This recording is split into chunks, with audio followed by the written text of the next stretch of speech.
told us this, right, when we were growing up.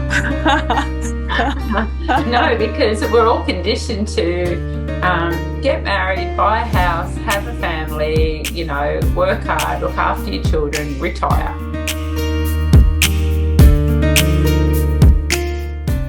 Restarting life again. Yeah. From 40, 50, 60. I think it's a tough one, right? Transitioning. And I think we all go through that at some point in our lives. And well, I'm certainly going through that right now, Yeah. I'm sure you are too, Yeah. on different levels. Yeah, definitely, for sure. I guess no one told us this, right, when we were growing up. No, because we're all conditioned to get married, buy a house, have a family, work hard, look after your children, retire. Do you think that you're gonna is retirement something that you think about, or is that in your reality? Hell no.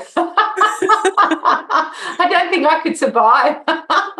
Yeah. But I like the idea of being able to, I'm not the type of person that I would just sit still anyway. If I didn't have to worry about anything financial, I would probably find that I'd still keep busy, but giving back to the community, whether it be through some, voluntary work. So I'd always be busy and active in the community, regardless. But I don't know, I just couldn't sit around and just tinker. That's not my style.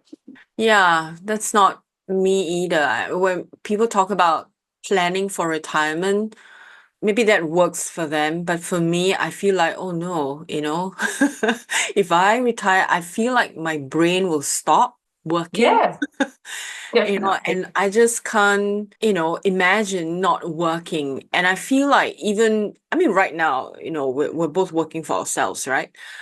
It is kind of semi-retirement maybe, because you have your time is in your hands. You decide what you want to do, and you decide, how you want to do it. And you are the one dictating, right? How you spend your time. So I look at it like semi-retirement, right? It's that freedom where you decide if you're gonna do a passion project, like this is something that I want to do because I enjoy it. And I can't imagine not being able to do that and spend the rest of my life just traveling, or just being leisurely about everything, Yeah, yeah, definitely. And I think also too, like, the financial element, like I know that I can't afford to stop anyway, because I still need to pay my bills and I still need to do all that. And the chances of me owning my own home down the track, that's gone, it's just, too difficult. And besides, I don't want to put myself all in that amount of debt and that stress, But then having something for a little bit later, so that will give you a choice to go and, do things. That's a big difference of not being able to have a choice and do something, and to making a choice whether or not, you do it or not. And my biggest thing is that, later on, I don't want to be in a home, because I'm, no one can look after me. So I want to be able to look after myself, or I don't want to be a burden on anyone, and I don't want to be shoved to the side. And I know my family wouldn't do that anyway, but I think just knowing that you've got that freedom of choice, not just relying on, I'm just going to keep working till, the day I keel over. You don't know what's around the corner. Exactly. But working for yourself certainly has its perks, because you've got, a lot of flexibility, to do that. I've not worked for anyone except for my second job. But, my primary job, I've not worked for anyone since I was 30 years ago. Same. Yeah. So you take that away, it's hard. It is hard. And I cannot imagine, to go into an office like 9 to 5, and I'm sure it works for many people, right? But there are also lots of people who are not able to. I guess they're not built for that, to go into the office, work from 9 to 5. And I feel that most of the time when you do that, you're not following what makes you feel passionate about, or what makes you light up. Yeah. And because there will always be some politics, or always be some challenges that you're facing, with a boss or whoever, right? And so there is no sense of freedom. I remember being employed and feeling so tied down, feeling I enjoyed the work because it was creative writing. I was working for ad agencies, and Mhm. I really enjoy that. I enjoy the work, but I do not enjoy the whole politics, the whole system that they have set up. I guess they needed it to make the business run, but then it felt like a prison to me. There was it was tough to work within someone else's system. It just Oh, didn't work for me. So I definitely. I, I did freelance writing for a long time. So I was not tied down with companies. So I was freelancing and I enjoyed that. My clients would have said to me before in the past, "You're never going to stop doing this, are you?" And I went, "Well, no, but I'm not going to do the crazy hours that I used to do, Yeah. start to Yeah. wind back." And I said, "No," I said, I can't imagine me not doing it. If anything, I would scale back, but I would never Yeah. stop doing it. Yeah. Whether or not that looks like 2 days a week or 3 days a week, I don't know, because it's been such a part of my life for such a long time. It's not something that I take the hat off and Yeah. wear separately. It's me Yeah. every day, regardless. And Yes. on holidays, it's always, look where we are, look at this beautiful place, you can do Yeah. this too, and come and see this, and, just sharing. So, through that, you're growing, and, you're coming from the heart, as opposed to sort of being boxed in Yeah. and being told what you need to do. There's a Yeah. big difference, when you've got that freedom of choice. And I think as we get older, learning to play to our strengths is such a big, important, Yeah. factor, because sometimes people feel they don't have a choice, and or they don't have much to offer, or they're too old to start again, and they've only done one occupation for such a long time, and then anything new Yeah. is really foreign and scary for them, particularly Yeah. when finances come into it. Yeah. And that's where it's good to have that little thing on the side to start to develop. You start to flourish within yourself then. And like what you said about, writing, that's something that you've always done, and that's something you can always do.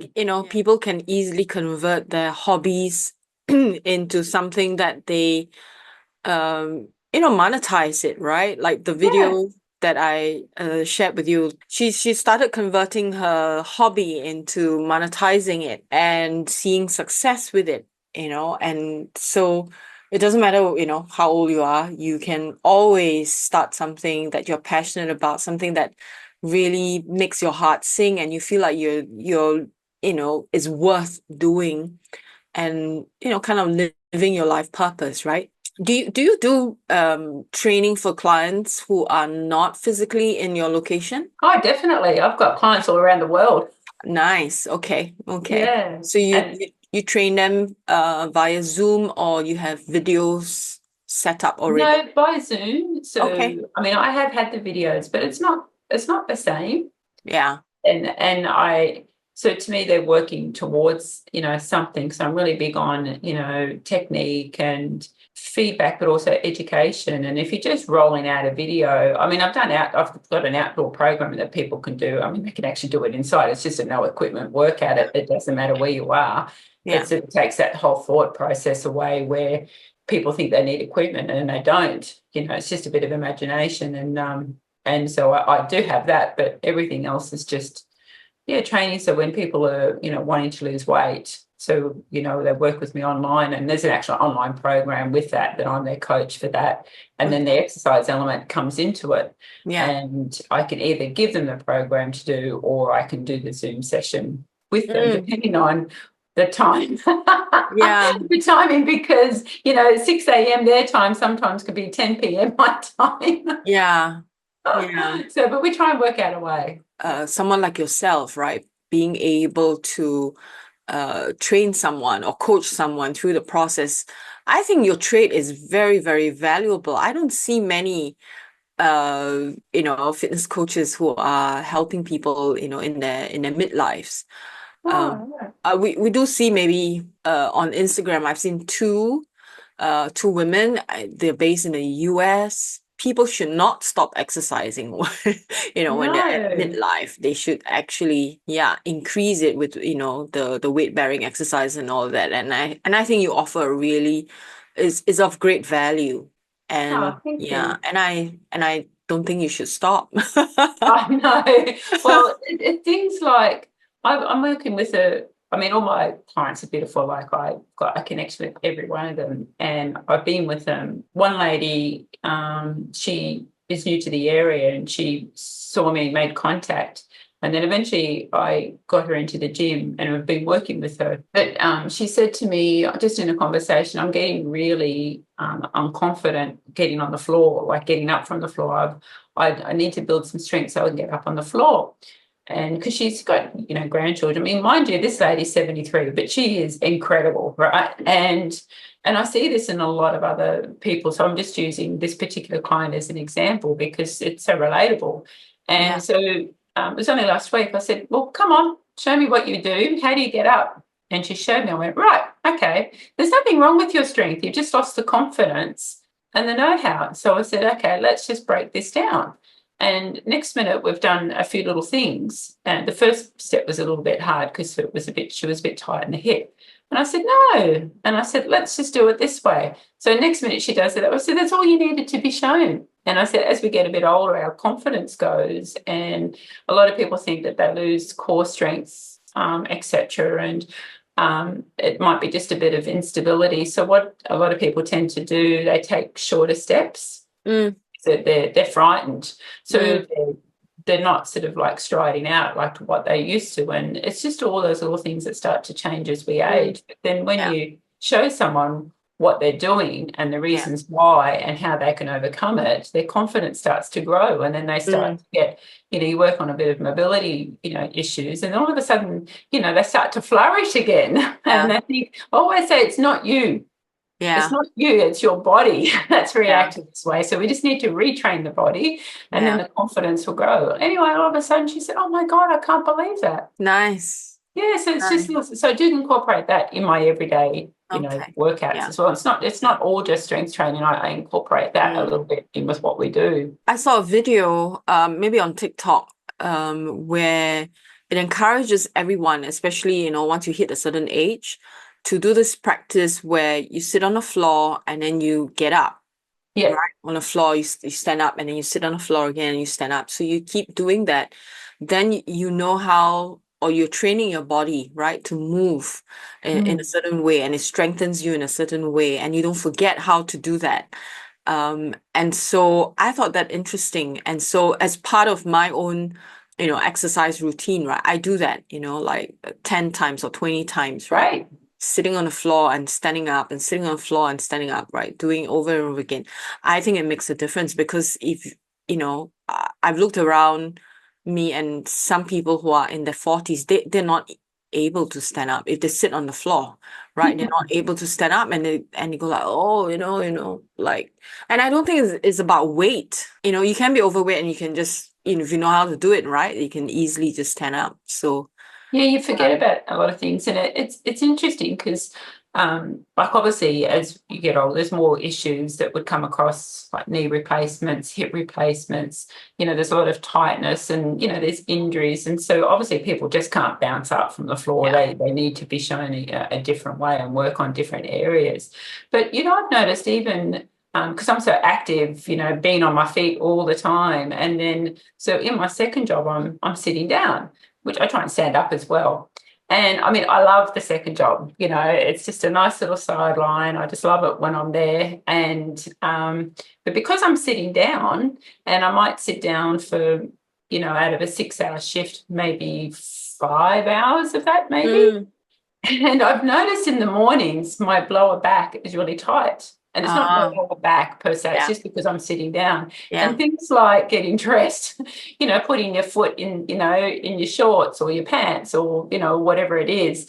And I'm like, yeah, oh God, I never used to have this problem. But it helps me stay connected to, my clients yeah. who aren't moving and how Mm, important it is. yeah, And I'm a big, like later on in the day when I've warmed up a bit, I'm okay. It's just that initial first thing, because I like to do things like, stand on one foot while you tie your shoelace up and those sorts of little things, because that's really good. But there's no way I yeah, could do that first thing in the morning yeah. because I know that I'm getting tighter in the back just from sitting down a lot. Sometimes I get so engrossed, right? If I'm writing something or I'm, churning something out, then before I know it, it's like, oh, 3 hours has gone by. And what I like to do, because then I feel the tightening in my lower back. And so what I do is I would do a squat, they call it the Asian squat. That works really well. It Yeah. opens up, right? Yes. The hip area, it stretches, and then after that, it's fine, right? And Yeah. so every few hours, to do that squat, and then it's okay. And I think if we incorporate these little things, right, into our, how we move our bodies, I guess, it makes a difference to how we function. Yeah, definitely. And I think, as we get older, we just find better ways of moving without having to move much. Yes. The body's pretty clever. So Yeah. it's sometimes it can be a bit off-putting for people out there, who aren't moving to, hear someone say, oh, just do this or just do that. Because sometimes it can just be too overwhelming. Yeah. And, I say, don't worry about all that whole Pilates routine that you see on YouTube or yoga routine or this or that. Just 10 of something at the start. Yeah. Just start. And you just start fill the potholes, as I say. Yeah. And then you can start to make, little additional things or change things. But I also know that, sometimes like with some of the people I come across, I tell them, this is not you, okay? This is just the way that your body's responding. And, like your body's pretty clever, but, like so are you. So it's a matter of, okay, if we can't do it this way, let's try it that way. And then we just try and figure out a way that works for them. They can get it done. And then they start to feel, because movement is really good. But you really don't feel like it when you when you're not feeling the greatest. That's the last thing. It's like trying to push through a workout that you really hate doing at the time, but I'm so glad when it's finished. I like what you say about not over identifying with the body, and so you say it is not me, it's my body. Right? Because I think that it's so important, because when people don't feel well in their bodies, they start to think like, oh, I'm getting useless, I'm getting old, I'm this and that, right? But if we not over identify with the body and know that, okay, I am still me, my mindset, who I am, my personality, I'm still me, just that my body is aging. And I just have to find a different way to move, a different way to do things. And I think that's so empowering. Definitely, because it's you're standing in your own strengths, and you're not letting it dictate you, which is, look, it's so much easier to give in than it is to keep fighting. But it's learning how to still stay in control, and that's a real art in itself. And if you've got someone in your corner to help you, just point out, okay, look at what you can do. Don't look at what you can't. Just look at what you can't do. And it's okay. If you only do a few of them, that's fine. But something is better than nothing.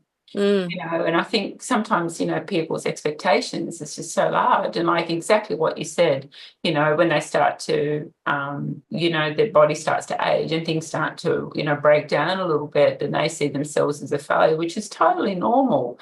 But it's kind of to learn how to adapt to those changes and still try and stay in control, because it doesn't identify who you are. As you said, you're the same person yourself. You just, it's just your body behaving differently, because, obviously knees start to age, hips and backs, and lots of different things. And but that's a part of the process. It's embracing it, but learning to know how to do that. Some people wait until they've got a condition until they start moving. I say, well, that's great. I said, I wish I'd started sooner.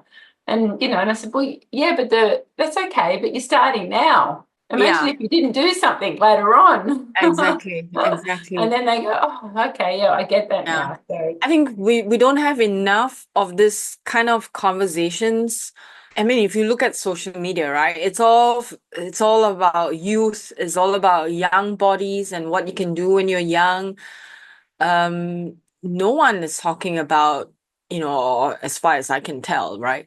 No one is talking about how, you are the same. And I think the acceptance, right, of self being in a different vehicle, a physical vehicle or the aging vehicle, and that it's very normal to move differently. Like we can't expect the body to do the same thing when you were 20, right? So there's not enough of information like this out there. And Yeah. so people have a very unrealistic expectation of what the body should do. And I feel also sometimes we may be pushing ourselves too hard, or we give up too early, Yeah, and they usually right? give up because the expectation's too high, because they are measuring themselves, like you said, against those people. Look, I've been in this for I don't know, half my lifetime, right? And even I get put off on Instagram. I mean, I love an athlete. I'm, come from an athletic background. I love all that for myself. But Yeah. even when I'm looking at it, like I look at it as a person, I scroll and I go, oh God, here we go. Yeah, you're just not normal. I appreciate the sport personally, but for someone looking on, I'd go, Yeah. oh, okay, she's all ripped again. And, she's too perfect. She's this, she's that. Yeah. And like I admire the strength and the work and the dedication. I love that. But just as an onlooker, like I said, it's not relatable. And I think, Yeah. how do these other women cope? I mean, I appreciate it, coming from me, but not everyone's like me, Yeah. and it's, Yeah. there's a lot of people starting out. How do they look at that? And so Yeah. it gives me that insight to think, well, if I'm feeling like that, then how I've got a story to tell, then how does the average woman? And when I was, that comes to just a quick story, when I was visiting my daughter, we're down at the Gold Coast and we were just in like having lunch. These two girls rocked up, the long, dark, straight, black, shiny hair and the big false eyelashes, which is fine. The big pouty lips. I think I told you this. Yeah. Did I tell you the story? Yes, you did. You Oh, did. okay, yes. And No, then, but tell everyone here. oh, okay. And anyway, and I just said, I just knew the look straight away. And then she had this Yves Saint Laurent, handbag, and I just thought, okay, no serious gym person would be wearing that's fine. But it was just the whole image, everything that was word, and they're talking to these boys on Facebook because they're like, oh, how old do you think we are? And I said to my daughter, oh my God, get a load of these girls. She said, Mum, they're everywhere down here. And I went, how does that help the average woman? Because that's not an average woman. You might, Mm, mm, put out there. But, mm. what about the woman who's just had a baby? Yeah. What about the woman going through, menopause? What about the Yeah. woman whose body shape is starting to change and she can't, eat like she used to type of thing? Yeah. And it makes it hard. But what's happening is that they're actually measuring them against someone who's just not, it's not real. Yeah. And if that's the average woman, what they think they're supposed to look like, no wonder women have trouble. Yeah. And I think if you don't have a good body image, it's really going to affect your self-confidence. Yeah. It's going to affect how you see yourself, you see other people, the judgment that you have over, and obviously social media doesn't help, right? But then we also have, I'm not sure whether you've seen this, the latest movement is to be so accepting that even an unhealthy looking person is being glorified. Oh, yes. Don't get me Do you know what I started. mean? The other extreme, like, Yeah, I know. okay, there's something really wrong going on right now, right? I Yeah. mean, we have the perfect one, and then we have the other extreme of saying it is okay to be obese and we should not body shame. Yes, we know we should not body shame, but to glorify an unhealthy, I don't know, it just feels like we have gone off. Well, it is because there's it's like one end of the stick because I love people should feel comfortable in their body Mm, and regardless of their shape. mm, It's their body. They're the ones that mm, have to live with, regardless of what other people think. It's how they think about themselves. But some of these other people, and I understand that the media wanting to come away or step away yeah, what we think is supposed to be normal. So yeah, they're putting real women up there, and I yeah, totally get that. But there's other women who actually are really unhealthy. They've got, problems with their, yeah, cholesterol, diabetes, all those sorts of yes, things. Now, but it's not about being happy in their body and being judged. It's just that's it's sort of stepping into, like a bit of a red zone as far as, diseases and, Yeah. issues and that start to go, because if you then start to step into that, well, then obviously there's going to be a higher risk, Yes. of health complications down the track. So Exactly. it's a matter of looking after your own vessel around who wear really inappropriate clothing, for, they might be very unhealthy looking, and they wear the most skimpiest, inappropriate clothing that doesn't complement them at all, Mm. regardless of your shape. If you've got inappropriate clothing and it doesn't really look good on you, but you're going to wear it anyway because you're trying to make a point, there's a difference between body accepting Yeah. and trying to get out, give a message out. Yeah. It's like pushing a certain agenda, right? Yeah, Which yeah. then you are sacrificing yourself for the agenda. You are not showing up as your authentic self. And this is something that is so confusing for a lot of people, right? Because they think that, oh, well, I'm being my authentic self, right? I don't mind wearing this tiny bikini because I like it. But what's the agenda here, right? Yeah. And what are you sacrificing here with so much going on, right, on social media and the mainstream media as well, where they're trying to normalize illnesses, especially illnesses that can be prevented. So like unhealthy diets, like if you eat an unhealthy diet, inevitably you're going to have an unhealthy body, right? I mean, that's that's a simple equation. Um, but like those pictures that we see of people who are really, really unhealthy, and we see them eating really unhealthy food and glorifying that and say, I'm totally comfortable with my body and I can eat what I want. That's a promotion of bad habits. It's not so much about the body shape anymore.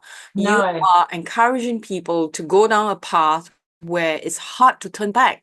Because once you pile on these calories and empty calories actually, right? You pile all these on and then you suffer the consequences in your body, and you're telling people that this is normal and this is okay. It's not okay. No, I that's think, right. It's interesting in those people like who promote all that. If you did a shuffle around and they had ripped abs, looking fantastic, feeling, great about themselves, whatever the case is. I'm just sort of giving a bit of an image sort of projection here. Now, I bet you they won't be saying the same message. yeah. And I found that, when I do transformations and I get down to their why, and it's not just about, oh, I just want to look good in a bikini, or I just want to fit into, the clothes that I used to be able to wear, or those sorts of things. When you start peeling back the layers and really get down to the real, like, nitty gritty stuff, that real deep stuff that you wouldn't normally share, Yeah. that's when you're getting somewhere. So if I said, well, you'll get a six pack, maybe at the end as an end result, would you knock that back? Hell no. I said, okay.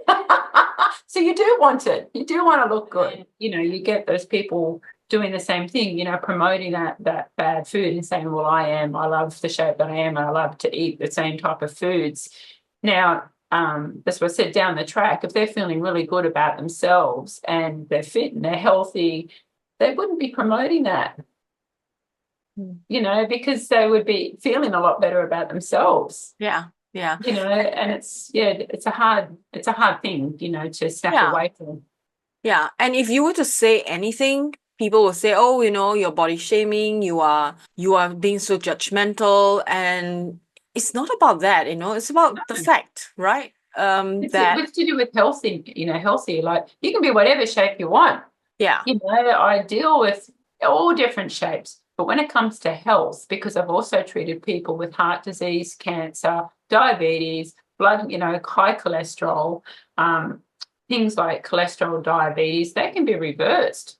A lot of them, in a lot of situations where people have been on medication just because they've changed their diet and they've started to exercise. Yeah.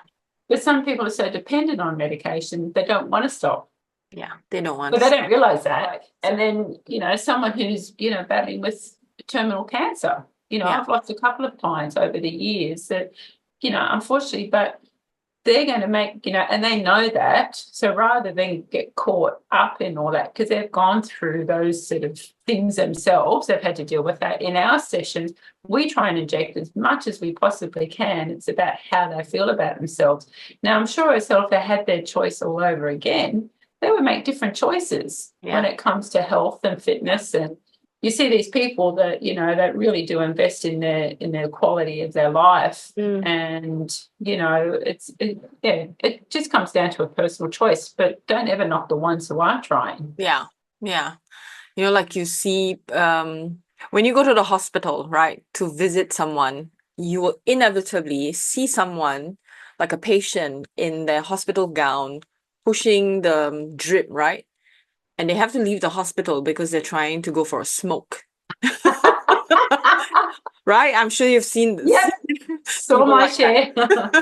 So whenever I see that, I'm go like, what is really going on, right? Internally, it feels like they've given up. It feels like, what's the point? I might as well do something to make me feel good. I want to enjoy myself. Maybe I don't have much time left. And you know that they're quite sickly. Like you say, it's easy to give up. Yeah. And I think when you're tired, it just takes, you don't want to do anything. Your energy levels, as is, at the lowest. And I always say, don't make decisions on those days. Yeah.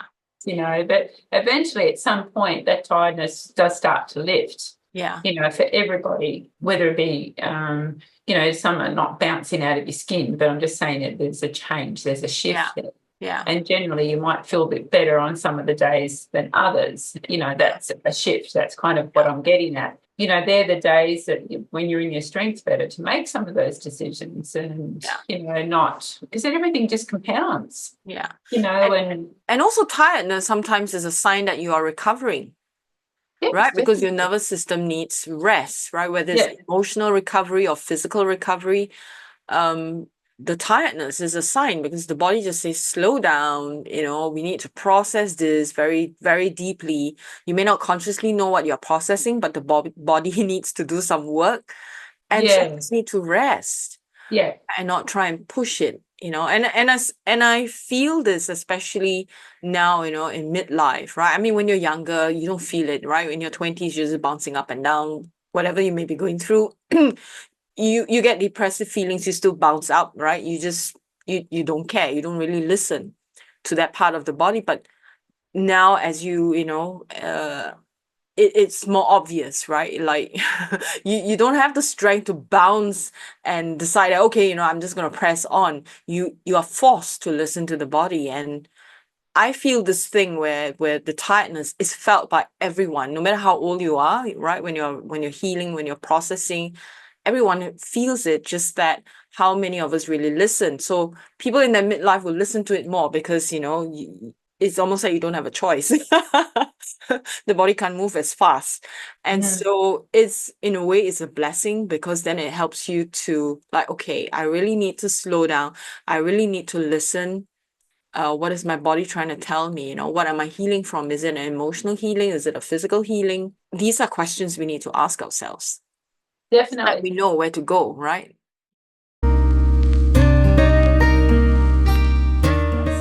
Yes, so thank you for listening, everyone. I look forward to hearing your comments and what your stories are as well. So I'll say goodbye. It's Alina Anderson from Sunshine Coast in Queensland, Australia.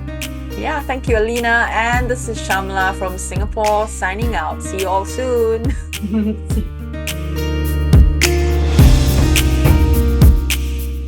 Pretty cloudy here today. I'm not getting much light from the window, so I've set up this lighting here. So hopefully it works. You can have some of mine.